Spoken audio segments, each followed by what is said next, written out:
President, Excellencies, colleagues.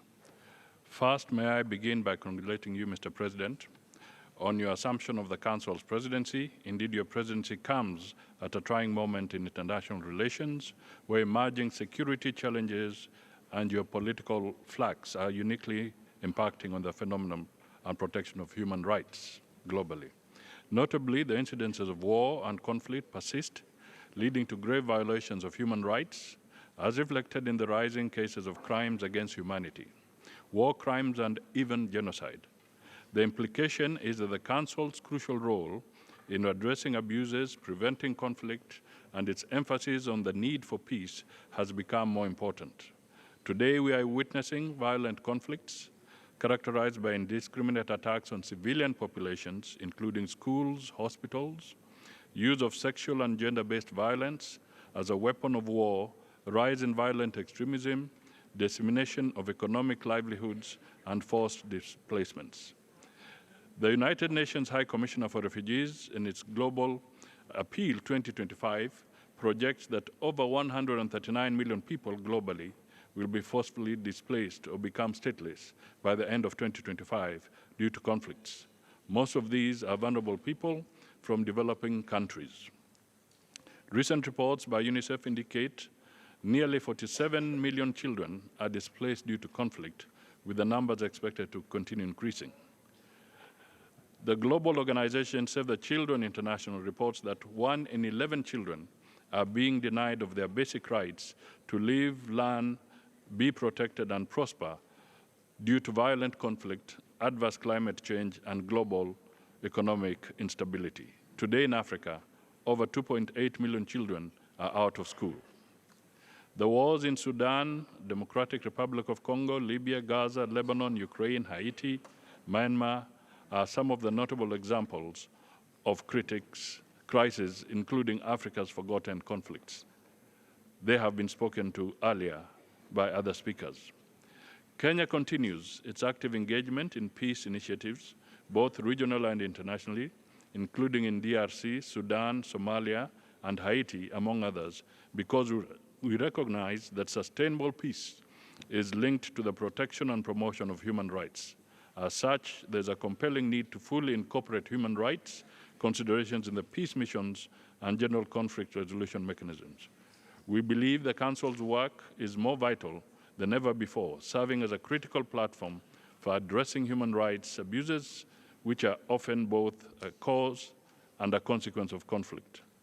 Mr. President, we believe that despite significant challenges, multilateralism remains our most viable option in addressing global issues and promoting human rights. Therefore, in order to maintain its credibility and effectiveness, we must avoid politicization and selective application of standards.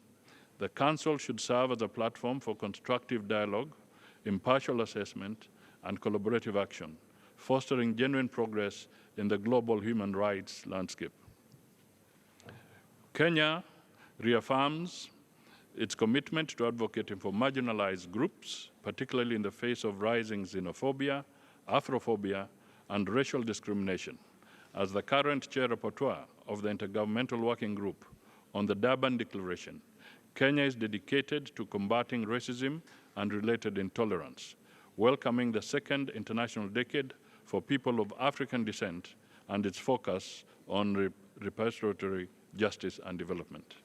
It is important to mention the 2025 AU theme of the year, Justice for Africans and the People of the African Descent through Reparations, a clear demonstration of Africa's commitment to justice, accountability, and the recognition of historical injustices. Kenya commends the Council's crucial work in recognizing the inextricable link between climate change and human rights. We acknowledge the urgent need to address environmental crisis as a recognition of the direct connection between environmental degradation and human rights abuses. Kenya will continue to champion this cause during our tenure on the Council.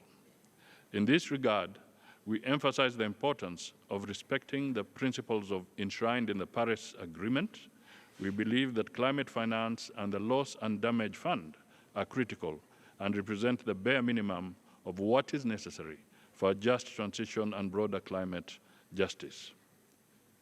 We bear witness to the profound impact of climate change in worsening existing vulnerabilities, entrenching marginalization, acting as a threat multiplier, and contributing to instability and conflict in already fragile regions.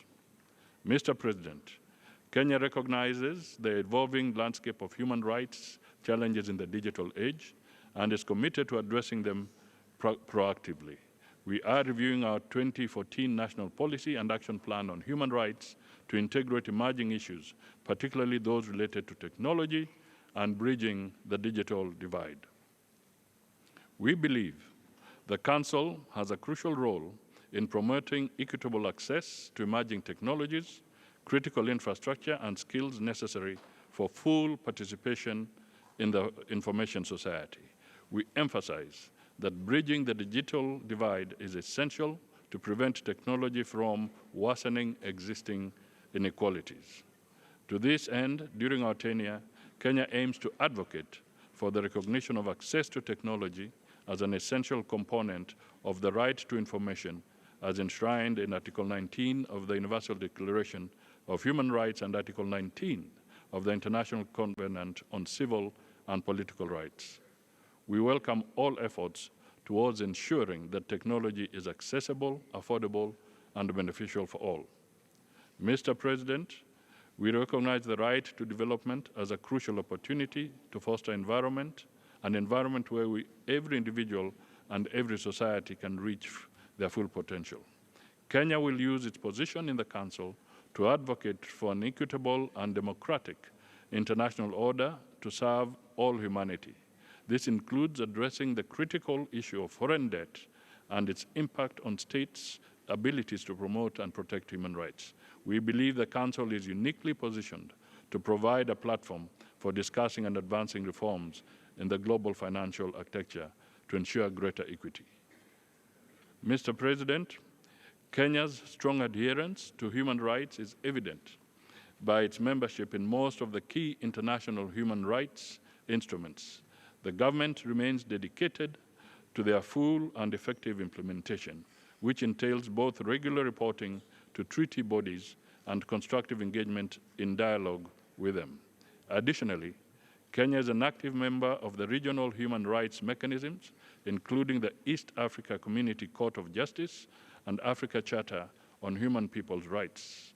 Domestically, Kenya has implemented various legal, policy, judicial, and other mechanisms to safeguard the enjoyment of these rights by all citizens. In 2010, Kenya established one of the most progressive constitutions in history. Its Chapter 4 is dedicated to the Bill of Rights, which protects fundamental freedoms and rights. This Bill of Rights applies to all people and state organs without discrimination. Kenya is cognizant of the fact that corruption is a threat to human rights. Corruption often facilitates and aggravates human rights violations, particularly against vulnerable groups, by hindering their access to rights and services such as legal representation and a fair trial, property rights, education, health, and social protection. We continue to strengthen institutions, legislation, regulations, and policies to fight corruption, including the Ethics and Anti-Corruption Commission.